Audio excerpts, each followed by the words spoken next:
WhiskyJason here. Whiskey from the viewpoint of an American in Germany tasting rare and exotic whiskeys. Icelandic Single Malt 3-year-old whiskey from Iceland. Rare and exotic. This is actually from barrel number 2. That was a refill barrel in which beforehand the young malt was. And then this is bottle number 55.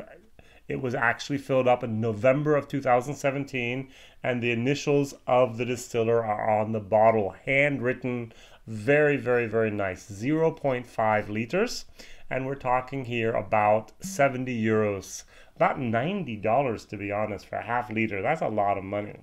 Now for a 3-year-old whiskey, even though it does come from Iceland. The very unique part about this is they use Icelandic barley.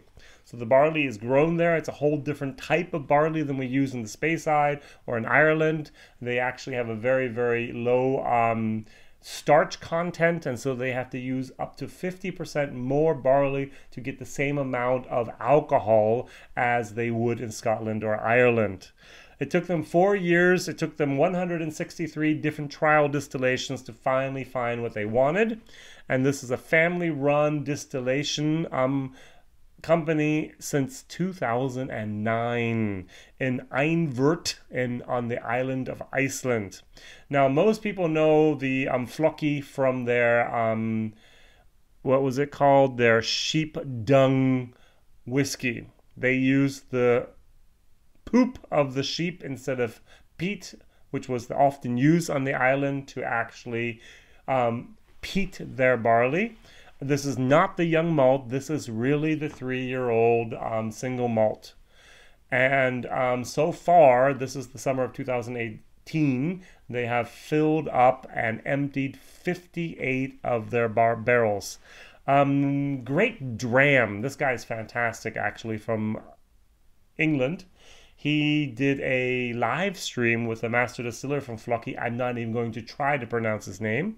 At the end of this video, there's actually an interview with that master distiller that I had the privilege of interviewing at the Bottle Market in Bremen, the Whiskey Fair, in November of 2017. And Great Drams actually did a walk around.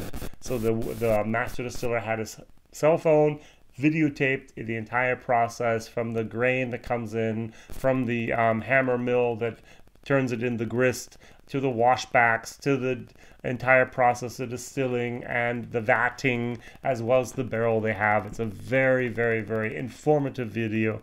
I will put it up here or down in the comments. So I think I've said everything I have to say. Now, I've already tasted this. I've already done my English video. And if the master distiller is actually watching here from FLÓKI, I have a little recommendation and surprise. So the first thing I do notice is it has a very, very strong aroma. The very first moment I had was a cheap, Irish grain whiskey. It's very malt forward. It's very, very grassy. It's almost like it's cut grass. It's after you've mowed your lawn, and it's not the very great aroma that I want. Secondly, I get this cask influence. Now, they'd actually used this cask, number 2, for their young malt that didn't make it up to 3 years. And then they emptied it in November of 2014, and they filled the distillate here up and waited the 3 years, because in Europe we have to have 3 years to call it whiskey. And so this barrel has been used twice.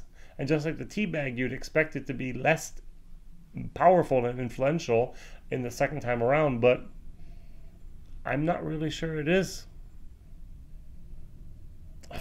This is a very, very interesting whiskey, but it's yet not really, really up to it's not in my wheelhouse. Let's say that. That's the word we've been using a lot as YouTubers or whiskey tubers lately. There's a lot of green grass, there's a lot of hay, there's a lot of straw, there's a lot of parsley.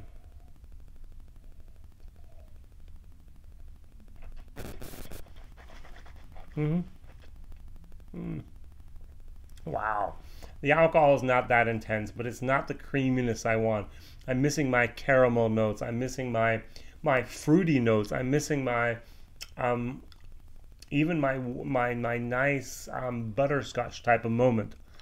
It's just not there. It's almost like a little bit like an aquavit, which is a schnapps from Denmark. It's a corn based, corn as in grain based spirit. Now, the secret of the day. I really thought, what can I do to make this a not just an approachable whiskey, but rather a whiskey I would prefer to drink. And now I was in Scotland. I was in Ireland. And in Ireland, you go into the pub and you see these old men drinking their paddy and their Irish whiskey and so on. And they'll always ask for just a drop or two of sherry in their Irish whiskey just to pimp it. And so what I'm going to do is I'm going to pimp my Icelandic single malt whiskey. And what I have here is a little bottle of cognac. This is a cognac Camus from it's a VSOP, and it has 40%. And what I'm going to do is I'm just going to put like 4 or 5 drops into this. And I'm just going to stir it around a little bit. And to be very honest, I've had a few whiskeys recently that have a cognac finish, and they're very interesting. Behind my shoulder here, you actually can see the Lambie, which is a single malt from Ireland. It also uses the Camus cognac casks to finish. Now, I don't have any casks here, but what I do have, as I just showed, well, that's not going to work, is a few drops.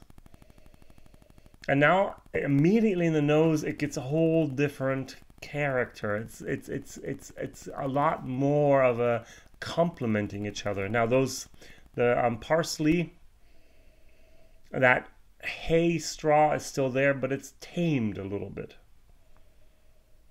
And there's a sweet, round, creamy moment that is attached to it now instead.